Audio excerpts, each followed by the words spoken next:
In the recent 2.0 patch, there are some undocumented patch notes that the community has found out that weren't in the official release by Bungie. So here they are.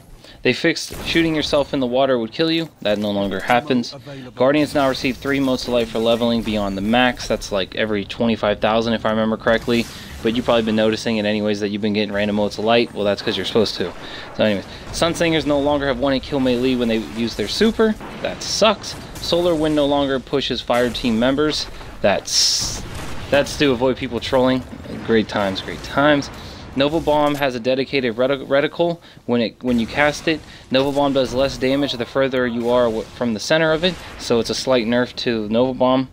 Axe and Bolt can now be shot and destroyed, so no longer you don't have to run across the map running away from it no more. You can just shoot it, and then that stupid grenade doesn't kill you.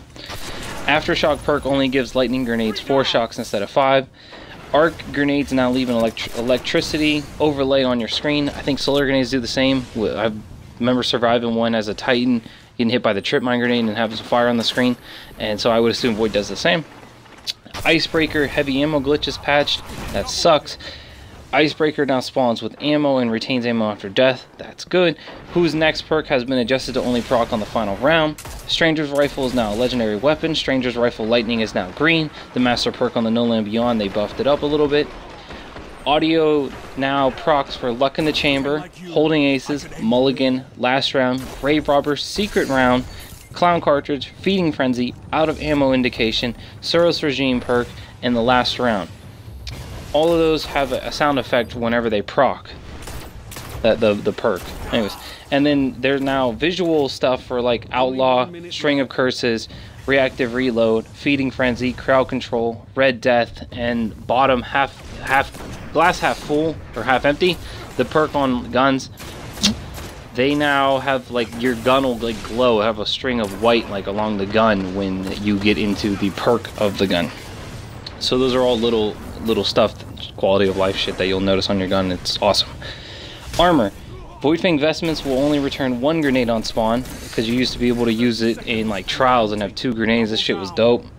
OP, that's why I got nerfed. Dismantling Motes of Light gives you experience towards your gear.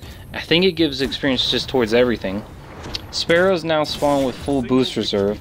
That's dope. New playlist artwork. Every time you click on like Vanguard or Crucible, there's like 6 different pictures that can be in the background. They look great. It's beautiful artwork.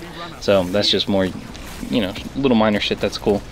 Random multi-tiered patrol missions on planets with no rewards at this time. That's the one where the ghost will just receive this message and it's just a long, drawn out shit. I haven't had it happen yet, but it looks really, really cool. And I think that includes the Sparrow Racing minigame dildo bullshit.